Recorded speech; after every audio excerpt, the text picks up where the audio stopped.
আজকের সকালটা অন্য দিনের তুলনায় একটু শান্ত, কারণ আজকে মেয়ের স্কুল নেই, কিন্তু বরের অফিস আছে। কিন্তু ওই মেয়ের স্কুল না থাকলে ওই তাড়াহুড়োটা আর থাকে না, ধীরে সুস্থেই কাজ হয়ে যায় আর কি। নমস্কার বন্ধুরা, আমি রিয়া। আমার নতুন আরেকটি ব্লগে সবাইকে অনেক অনেক স্বাগত। আশা করছি সবাই সবার বাড়িতে খুব খুব ভালো আছো, আর আমরাও খুব ভালো আছি। ঘড়ির কাঁটা এখন টাইম হচ্ছে 6:30 মতো, আর এখন থেকেই তোমাদের সবাইকে সাথে নিয়ে আমি ব্লগটা স্টার্ট করছি। আশা করছি তোমাদের ভালো লাগবে, তাই পুরো ব্লগটা দেখার অনুরোধ রইল। আর যেহেতু তাড়াহুড়োটা একটু কম, তাই ভাবলাম হালকা হাতে একটু ডাস্টিংটা করে নিই, কারণ রেখে দিলেই সেটা অনেকটাই জমে যায়, আর তখন না ডাস্টিং করতেও অনেকটাই টাইম লাগে, আর ইচ্ছেটাও করে না। তাই ওই বাইরের ঘরটায় হালকা হাতে একটু পরিষ্কার করে নিলে দেখতেও ভালো লাগে, আর পরে না কষ্টটাও হয় না। তাই যতটা সম্ভব এই টিভি ইউনিটটাকে পরিষ্কার করে নিলাম। আর এমনিতেও এখন যেভাবে ধুলো পড়ছে, দুদিন ডাস্টিং না করলেই মনে হয় যেন অনেকটা দিন ডাস্টিং করিনি। আর এখন জানো তো, মেয়ে একটু লেট করেই ঘুম থেকে উঠছে, জানি না কেন। টায়ার্ড তো এখন, যেহেতু স্কুল যায় না, টায়ার্ড হওয়ার তো কোনো সেই সম্ভাবনাটা নেই। তবুও জানি না, গরম পড়েছে বলে নাকি একটু বেশ লেট করেই উঠছে, 8টা 8:30টার দিকে। তাই সকালে উঠে না ওই ওর পেছনে এখন সময় দিতে হয় না, তাই নিজের সময় বলতে অনেকটাই থাকে।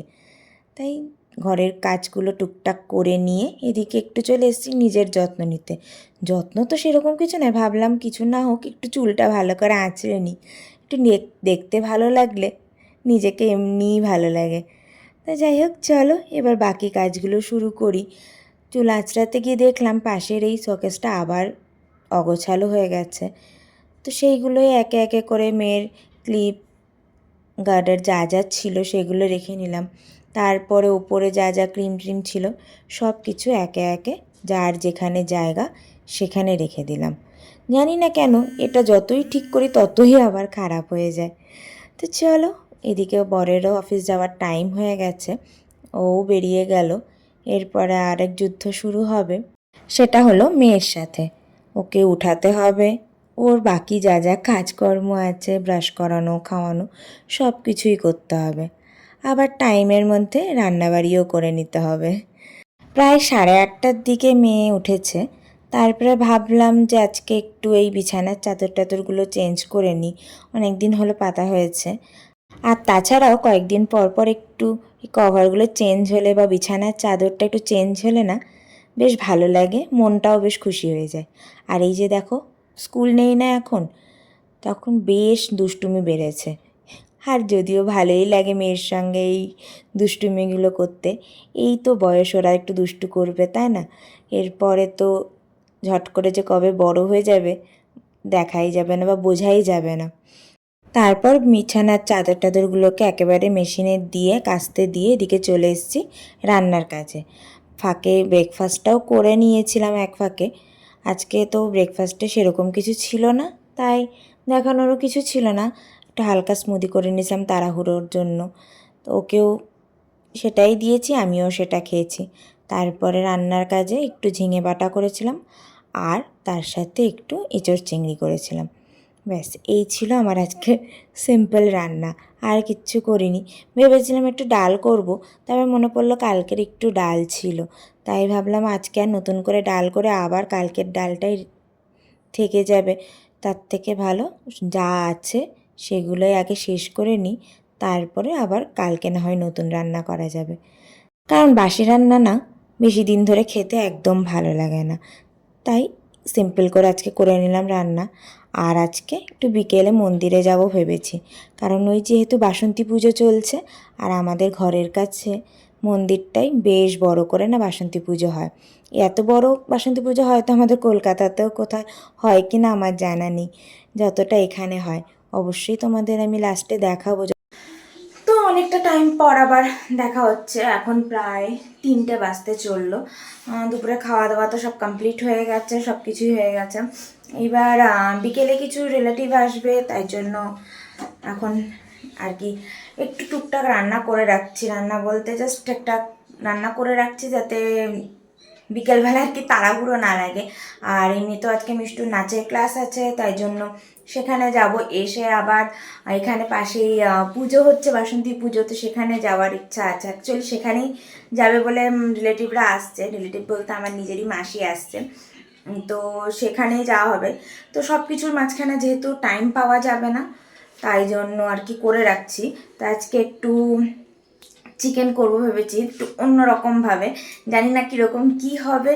তো চলো দেখাই তোমাদের কীরকম কি করে করছি, পুরোটা দেখে তারপর তোমাদেরকে জানাবো যে কেমন হয়েছিল না হয়েছিল খাওয়া দাওয়ার পর রাত্রেবেলা।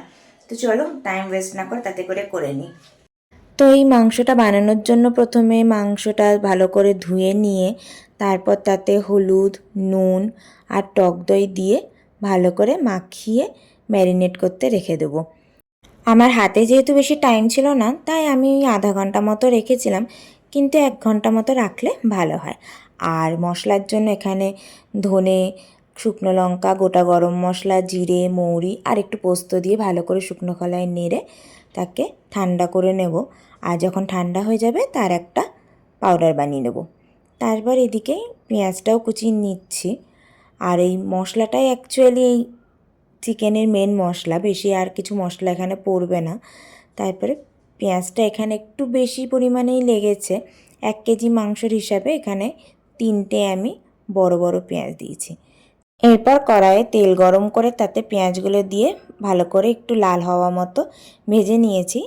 তারপর তাতে 2 চামচ মতো আদা রসুনের বাটা অ্যাড করে দেবো। যতক্ষণ না তার কাঁচা গন্ধ যায় ততক্ষণ পর্যন্ত কষিয়ে নেব। মশলা কষে গেলে তাতে টমেটো অ্যাড করে সেটাকেও ভালো করে কষিয়ে নেব।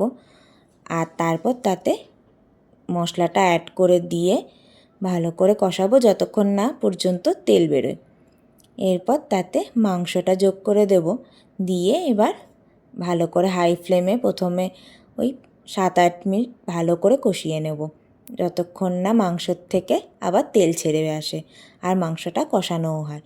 এই সময় এর মধ্যে আরেকটু হলুদ, একটু লাল লঙ্কার গুঁড়ো আর একটু নুন দিয়ে নেব, যাতে মাংসতে যদিও আমি ম্যারিনেটে নুন দিয়েছি তাই অল্প পরিমাণেই দিয়েছি, যাতে পরে টেস্ট করে আবার বাকিটুকু পরিমাণ মতো দেওয়া যাবে। এরপর ভালো করে নাড়িচাড়ি মাংসটাকে কষিয়ে নেব, আর কোনো এতে মশলা দেওয়া লাগবে না। আর এখানে দেখো আমার মাংস প্রায় রেডি। এরপর এতে ধনেপাতা কুচিয়ে দিয়ে আবার ভালো করে নাড়িয়ে চাড়িয়ে নিলেই মাংস একদম রেডি। এই মাংসর নাম চিকেন চেটিনাট। নতুন করেছিলাম, খুব ভালো হয়েছিল, সবাই খেয়ে খুব ভালো বলেছিল। তো চলো রান্না তো কমপ্লিট, এইবার বাকি কাজগুলোও করে নিই, এরপরে আবার মেয়েকে নিয়ে বেরোতে হবে। তাই চাদরটা ভাবলাম আগে পেতে নিই, কারণ এসে আর যদি টাইম না পাই, তাই তাড়াতাড়ি করে চাদরটা পেতে নিয়ে এরপরে আমরাও রেডি হয়ে বেরিয়ে পড়েছিলাম। আর আজকে একটু লেটই হয়ে গেছিলো মেয়েকে নিয়ে বেরোতে 5টার থেকে নাচের ক্লাস শুরু হয়, আমরা 5টা 10-এ পৌঁছেছিলাম। তো যাই হোক, কিছু তো করার নেই, এইভাবেই চলতে হবে। তো এখানে মেয়েকে নিয়ে তো চলে এসেছি ঘরে, এখনও লাইট টাইট কিছু জ্বালাইনি, প্রায় 7টা বাজতে চললো। আর পরে রেডি হব, যেহেতু মণ্ডপে যাব। বিভৎস টায়ার্ড লাগছে, একদমই ইচ্ছা করছে না যে আমি আর কিছু করি। তো চলো, যেহেতু বাড়িতে মাসিরা আসবে, একটু ঘর দোরের অবস্থা খুব খারাপ, একটু ঝটপট করে সেগুলো ক্লিন করে নিই, তারপরে নিজে রেডি হব। তো চলো, রেডি তো হয়ে গেছি, এবার যাওয়া যাক মণ্ডপের উদ্দেশ্যে। একদম যেহেতু বাড়ির কাছে, হেঁটেই যাওয়া যায়। আর এই দেখো কি বিশাল প্যান্ডেল করেছে, আর সেই রকম পরিমাণের লোকজনও হয়েছিল, খুব ভালো লাগছিল। আর এমনিতেই পুজোর জায়গায় আসলে ভালোই লাগে। তো দেখো, এই ছিল আমার আজকের সারাদিনের ব্লগ। তোমরা এবার পুরোটা দেখো, এরপরে এখানে ফাংশান হয়েছে সেগুলোও দেখাবো। আর পুরো ব্লগটা দেখে অবশ্যই জানিও যে তোমাদের কেমন লাগলো, আর তোমরা বাসন্তী পুজো কেমন কাটালে সেটাও জানিও। আর এই ছিল পুরো মণ্ডপটা আমাদের, এটা এখানকারই মণ্ডপ, কালী মন্দির বলে। আর এখানে বেশ অনেক কিছু স্টলও বসেছিল। তো চলো, আজকের মতো এইটুকুই, আবার দেখা হবে নেক্সট ব্লগে।